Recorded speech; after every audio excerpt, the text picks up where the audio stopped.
The next topic is gestation.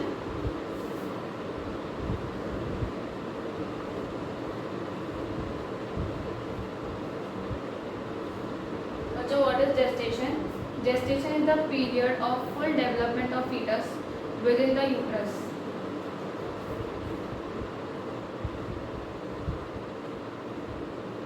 Period of full development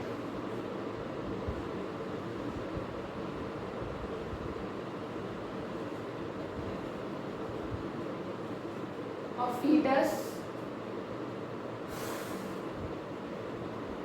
within uterus.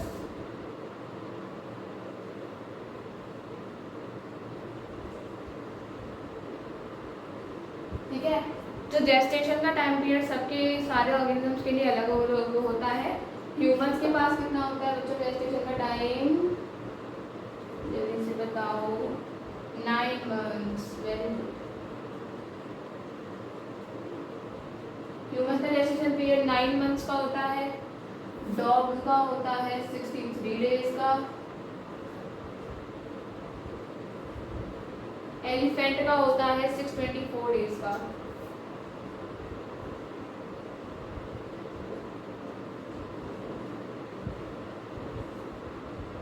ठीक है बच्चों, okay बालक लोग, क्लियर. अब हम बात कर रहे हैं ह्यूमंस की. तो ह्यूमंस के अंदर क्या क्या चेंजेस होंगे जेस्टेशन में, हम वो देख लेते हैं बच्चों. By the end of 1 month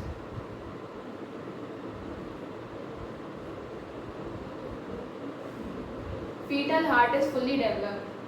By the end of 1 month, fetal heart is fully developed.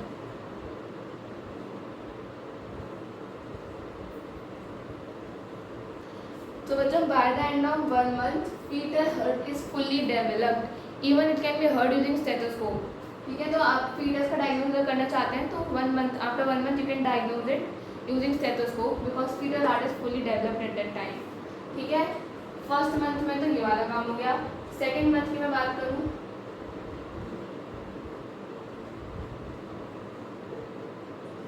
बेटा सेकेंड मंथ में limbs and digits are developed.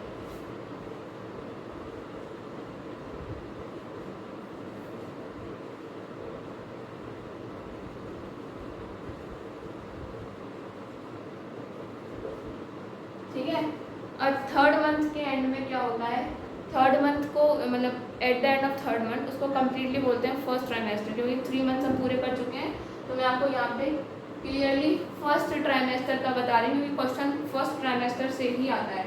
Confuse नहीं होना है. ट्राई मीन्स 3, मेस्टर से मंथ. तो फर्स्ट ट्राइमेस्टर मतलब at the end of how many months? 3 months.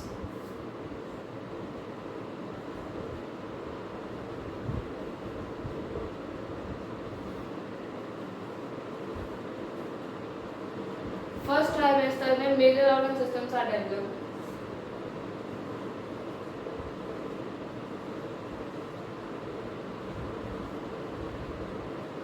Organ system सारे develop हो चुके होते हैं लगभग, और लिम्स एंड डिजिट्स बन जाते हैं आपके प्रॉपर अच्छे से.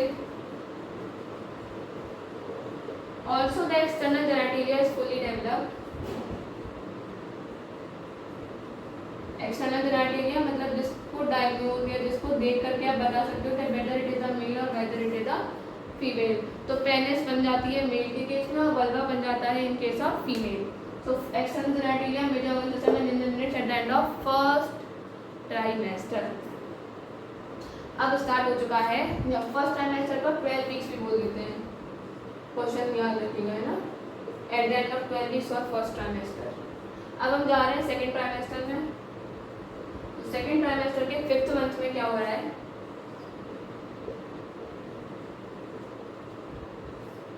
जो 5th month में फर्स्ट फीटल मूवमेंट देखने को मिलता है. फर्स्ट फीटल मूवमेंट जो भी आपको फील होता है, pregnant lady whatever the movement she feels that is occurring at 5th month. First fetal movement and appearance of hairs on the head.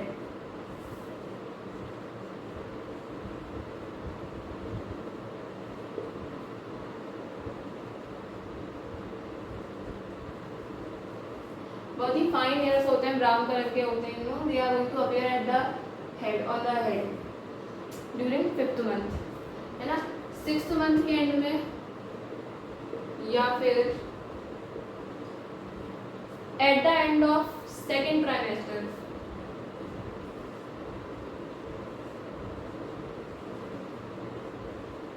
या फिर 24 weeks.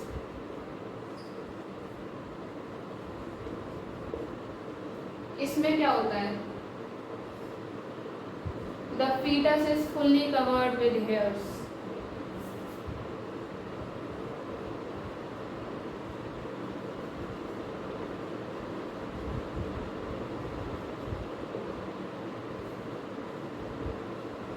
The foetus is fully covered with hairs, limbs and digits उसके अंदर form हो ही जाते हैं।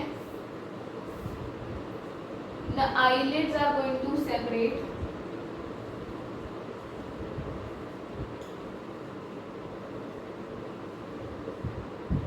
and eyelashes are formed.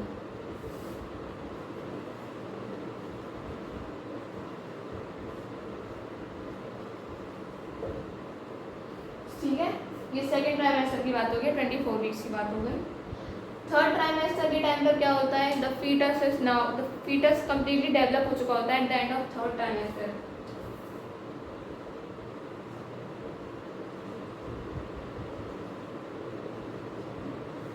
Third trimester या फिर आपके जो 9 मंथ्स कंप्लीट होने वाले होते हैं, फीटस इज फुल्ली डेवलप्ड।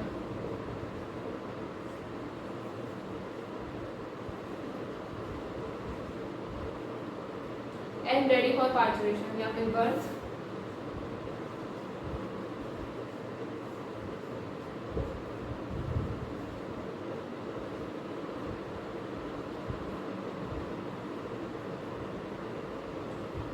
बच्चों ये जो हेयर्स होते हैं ना, इसको क्या बोलते हैं, लेनुगो।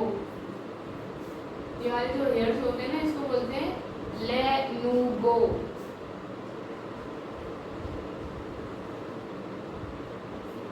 ठीक है, इसको लेनुगो बोलते हैं। तो ये हो गया जेस्टेशन ह्यूमन का, कि क्या क्या चेंजेस फीटस के अंदर आ रहे होते हैं, कैसे कैसे उसके अंदर डेवलपमेंट की स्टेज होती है। अब फाइनली लास्ट टॉपिक बचा है पार्चुरेशन एंड लैक्टेशन। और parturition is process of giving birth to child, process of delivery of baby is called parturition, या फिर उसको चाइल्ड बर्थ बोल दीजिए बच्चों आप, है ना। दिस इज पार्चुरेशन या फिर process of delivery of baby. बच्चों पार्चुरेशन होता कैसे है, पार्चुरेशन होता है जब यूट्राइन के अंदर, यूट्रस के अंदर स्ट्रॉन्ग कॉन्ट्रैक्शंस होते हैं, तो वो फीटस को पुश करती है to the downward side out of the body.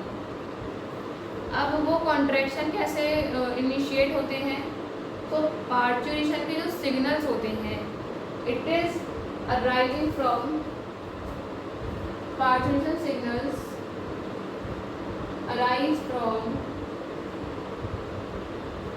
fully developed fetus plus placenta.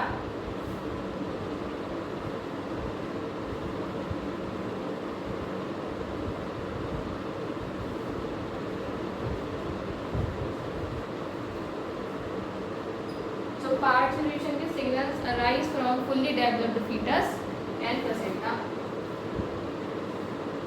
and this whole is a complex neuroendocrine mechanism.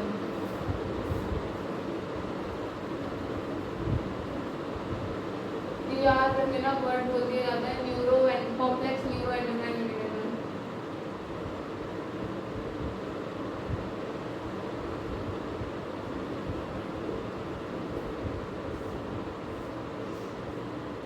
इसकी वजह से क्या होगा, फुली डेवलप्ड फीटस और प्लेसेंटा की वजह से पार्चुरेशन के सिग्नल्स ओरिजिनेट होंगे, which will initiate the contractions in uterus. Uterus की कौन सी लेवल कॉन्ट्रैक्शन होंगे बच्चों, जिसके अंदर स्मूथ मसल्स हो। कौन सी थी वो, मीजोमेट्रियम या मायोमेट्रियम जो थी। तो जो मायोमेट्रियम है, मीजोमेट्रियम है, उसके अंदर कॉन्ट्रैक्शंस इनिशिएट होंगे।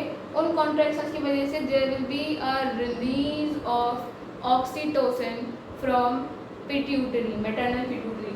जो कॉन्ट्रैक्शंस होंगे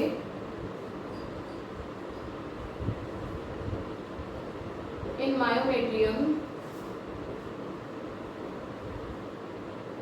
it will trigger the release of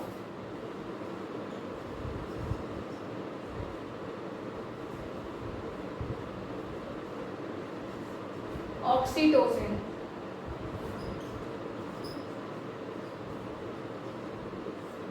From maternal pituitary.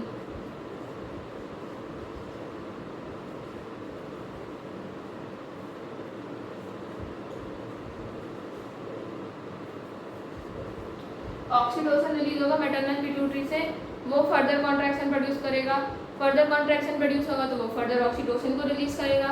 कुल मिला के it is a positive feedback mechanism.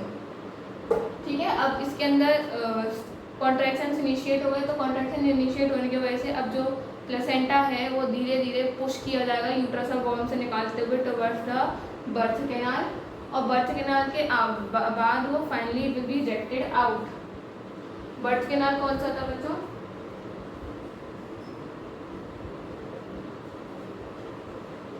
Birth canal में सर्विक्स प्लस वजाइना थे।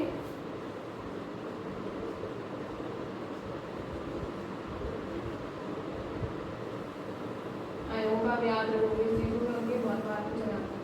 तो बर्थ कैनाल है सर्विक्स प्लस वजाइना, यहाँ से फीटस फाइनली एक्सपल्ड आउट। फीटस के एक्सपल्शन के बाद प्लेसेंटा इज आल्सो रिमूव्ड। ठीक है, तो अब चाइल्ड बर्थ में कौन सा हार्मोन हेल्प कर रहा है? ऑक्सीटोसिन।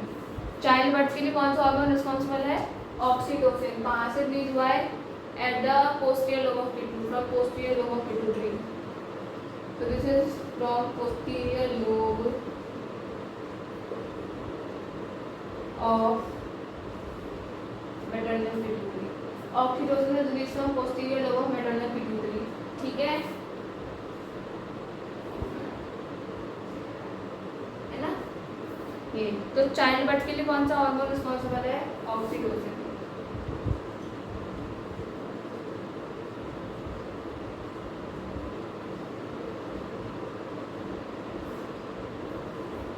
ठीक है, ये कंप्लीट कर लिया हमने parturition.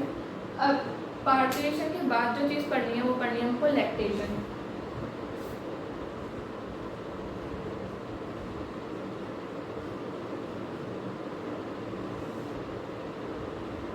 What is lactation? Secretion of milk, secretion या फिर release of milk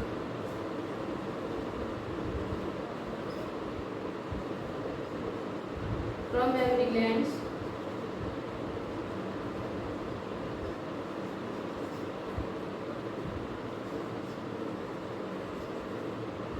after parturition.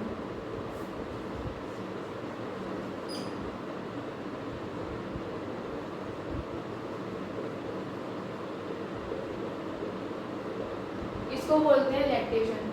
बच्चों जैसे जैसे मतलब प्रोलैक्टिन का सिक्रीशन तो रहता ही है इन द प्रेग्नेंट वुमेन, तो वो जो प्रोलैक्टिन होता है ना वो मिल्क के सिक्रीशन में मतलब मेमरी ग्लैंड्स के डिफरेंशिएशन में और मिल्क के प्रोडक्शन में हेल्प करता है।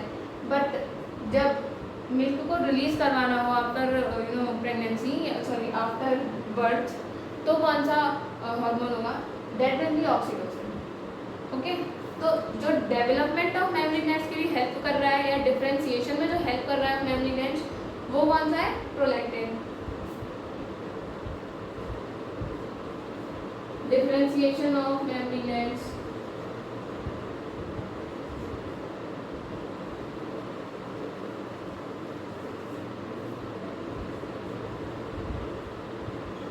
प्रोलैक्टिन।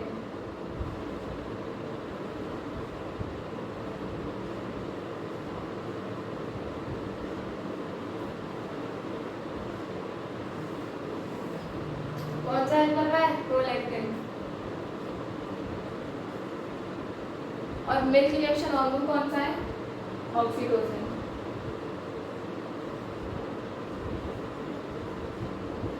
मिल्क रिजेक्टिंग हार्मोन कौन सा है? ऑक्सीटोसिन।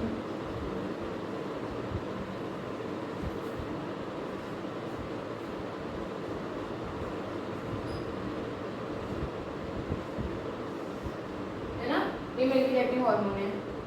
बच्चों लैक्टेशन के टाइम पर जो मिल्क सिक्रीट होता है, इनिशियल मिल्क जो सिक्रीट होता है आफ्टर पार्चुरेशन, उसको बोलते हैं कोलोस्ट्रम। इनिशियल जो मिल्क प्रोड्यूस हो रहा है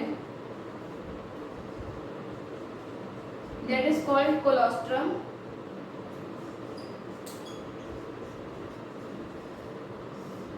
colostrum is very very rich in antibodies.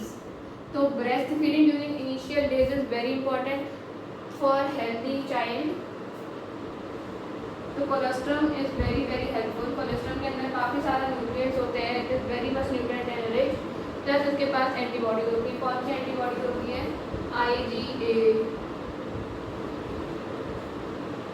IgA antibodies होती है which confer the immunity to the fetus, newly born baby, sorry. तो कोलेस्ट्रॉल या initial breast feeding is very very important, it should not be replace with any other milk. तो mother का milk initial cholesterol होता है और yellowish होता है थोड़ा सा। It is very crucial for breast feeding during initial days, क्योंकि इसके पास IgA होता है जो कि फीटस को एंटीबॉडीज प्रोवाइड करता है, इम्यूनिटी अच्छी बनती है फीटस की उससे। और एक क्वेश्चन और होता है, which antibodies can cross the placenta at the time of gestation? लिख लीजिए, which antibodies can cross placenta during gestation?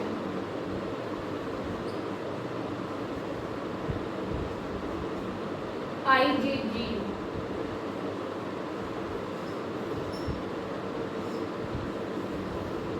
Immunoglobulin G. ये मैटरनल ब्लड से आती है IgG।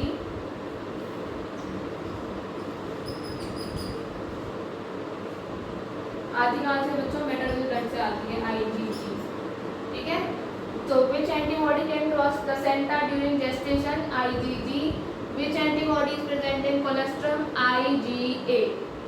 ठीक है बच्चों, I hope I could clear all your doubts.